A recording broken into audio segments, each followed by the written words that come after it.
A'udzu billahi minasyaitonir rajim. Bismillahirrahmanirrahim.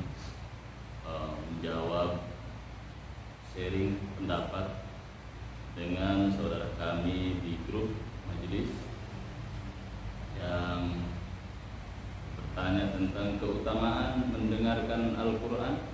Yang pertama, yang kedua mengeraskan bacaan Al-Quran, dan yang ketiga hukum membaca Al-Quran dengan lagu. Baik, saudaraku yang dimuliakan Allah Subhanahu wa taala, yang pertama tentang keutamaan mendengarkan lantunan-lantunan ayat Al-Quranul Karim. Nah, ini juga banyak yang kadang-kadang di acara-acara dilantunkan Al-Quran, tapi asik ngobrol, apalagi di acara resepsi ya, walimah Al-Quran kemana, yang hajat sibuk juga kemana-mana tamu undangannya. Nah, ini keutamaan mendengarkan lantunan-lantunan ayat suci Al-Quranul Karim.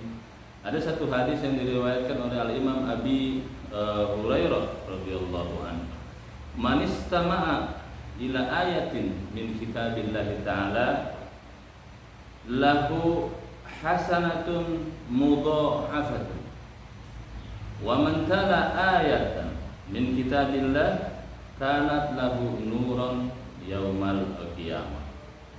Diriwayatkan hadis oleh Al-Imam Abu Hurairah radhiyallahu anhu, "Man istama'a ila ayatin min kitabillah," siapa saja orang yang mendengarkan, mendengarkan kemudian dia menyimak satu ayat dari kitab Allah Al-Quranul Karim yang dibaca, kataballahu lahu hasanatan mudha'afatan, maka Allah akan mencatat baginya kebaikan-kebaikan yang berlipat-lipat.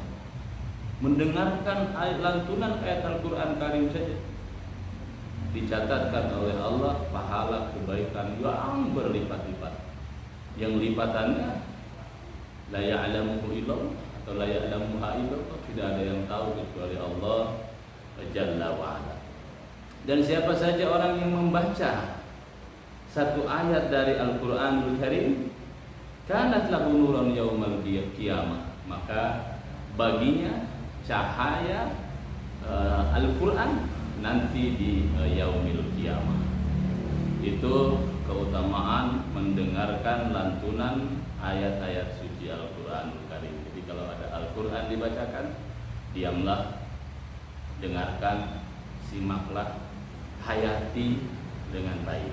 Insya Allah keberkahan Al-Quran datang untuk kita. Yang kedua, tentang mengeraskan bacaan Al-Quranul Karim. Boleh membaca Al-Quran dengan dikeraskan. Ma'adinallahu li syai'in ma'adina li nabiyyin hasanas saut yataganna bil Qur'an yajharu bihi. Itu hadisnya. Allah tidaklah mendengarkan sesuatu seperti Allah mendengar suara nabinya yang melakukan Al-Quran, dengan suara yang indah dan juga nyaring. Berarti mengeraskan bacaan Al-Quran itu boleh. Tapi ada aturan. Jika ada orang yang sedang sholat, kita sedang baca Al-Quran, pelankan suara kita. Pelankan suara kita, jangan tambah keras.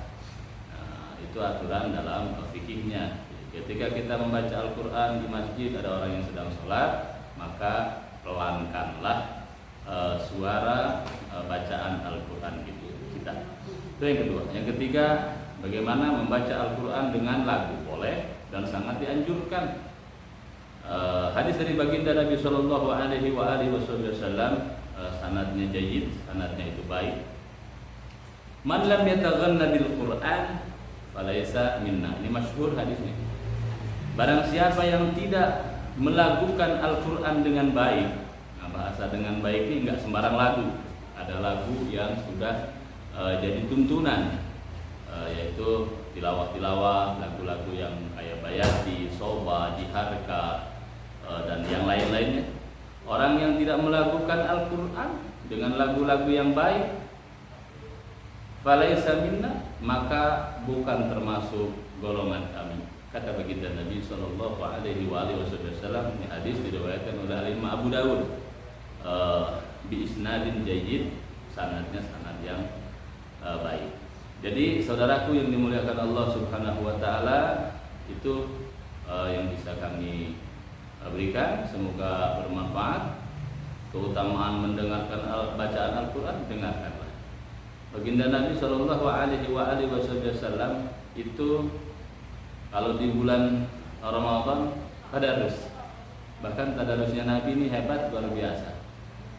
Bersama malaikat Jibril alaihissalam. Kadang malaikat Jibril yang membaca, Nabi yang mendengarkan. Kadang Nabi yang membaca, malaikat Jibril yang mendengarkan.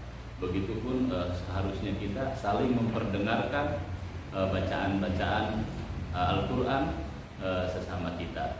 Karena kita saling koreksi, mungkin bacaan kita ada yang kurang. Kalau baca sendiri mungkin akan terasa lurus aja, bener aja. Nah, maka diperdengarkan khususnya kepada para alim, khususnya kepada para guru. Perdengarkan bacaan Fatihah kita. Sudah tepatkah bacaan Fatihah kita? Sudah luruskah huruf-hurufnya? Matnya, panjang dan pendeknya, atau makhorijul hurufnya? Nah, perdengarkanlah. Dan mendengarkan Al-Quran pahalanya luar biasa. Juga dikeraskan bacaan Al-Quran supaya yang lain bisa dengar. Tapi ada aturan, kalau orang sholat dipelankan suara bacaan Al-Quran. Dan membaca Al-Quran haruslah dengan lagu, itu anjurannya. Lagu yang baik, tidak sembarang lagu. Lagu-lagu ajami atau ya nggak baik juga dimasukkan ke dalam lagu-lagu. Demikian yang bisa kami sampaikan, semoga bermanfaat. Wallahul muwaffiq ila aqwamit thoriq, wallahu a'lam bishawab.